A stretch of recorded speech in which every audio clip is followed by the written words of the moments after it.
Vendredi 20 mai 2022, le Premier ministre chef du gouvernement, en compagnie d'une forte délégation, est accueilli à l'Abbé. Mohamed Beavougui est mandaté par le président de la transition, colonel Mamadi Doumbouya. Il vient procéder au lancement des activités du projet Suède 2 en Guinée, financé par la Banque mondiale. C'est l'université Amadou Dieng qui sert de cadre à la cérémonie.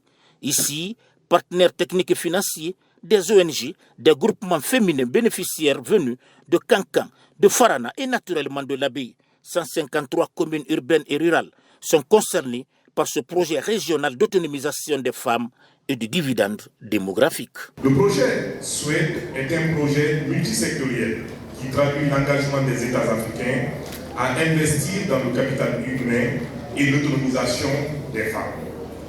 Il est placé dans des partenariats stratégiques qui renforcent l'autonomie des filles et des femmes, reconnus comme étant des facteurs essentiels de la croissance et du développement. Le projet Suède va contribuer à réduire les mariages précoces, promouvoir le développement socio-économique des jeunes filles à travers le financement des activités retenues par le projet. La Guinée que nous voulons en 2030 aura un visage proportionnel à la manière dont nous investissons sur l'adolescent aujourd'hui. C'est pourquoi je voudrais saisir cette opportunité pour féliciter le gouvernement de la Guinée pour son adhésion à cette initiative régionale. 60 millions de dollars, c'est le montant mis à disposition par le groupe de la Banque mondiale en vue d'assurer le fonctionnement et l'animation des campagnes de sensibilisation en faveur des jeunes filles.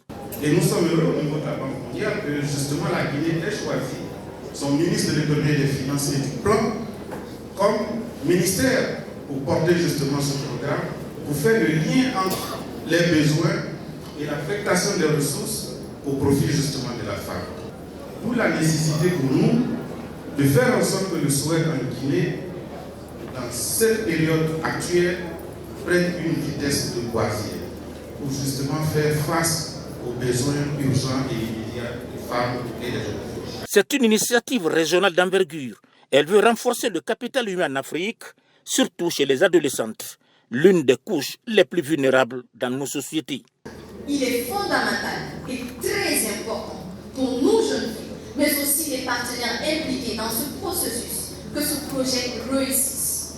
Le projet va favoriser l'engagement politique et renforcer la capacité d'élaboration des stratégies liées à l'amélioration des conditions de vie des femmes et des jeunes filles.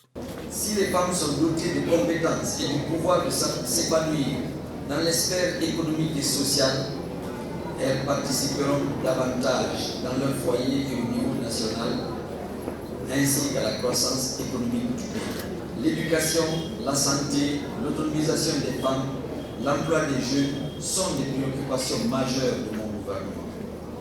Ce lancement m'offre l'opportunité d'inviter les populations bénéficiaires à bénéficier de l'accompagnement du projet Suède pour renforcer l'égalité des chances entre les filles et les garçons et une meilleure inclusion économique des femmes. Peu avant le lancement des activités du projet Suède, le Premier ministre Mohamed Beavougui et sa suite ont rendu visite à la notabilité de l'Abbé. Occasion pour les uns et les autres de remercier les nouvelles autorités pour les réformes engagées dans le pays. Pour ce faire, ils ont formulé des prières et des bénédictions en faveur de la réussite des actions entreprises par le CNRD sous la férule du colonel Mamadi Doumbouya.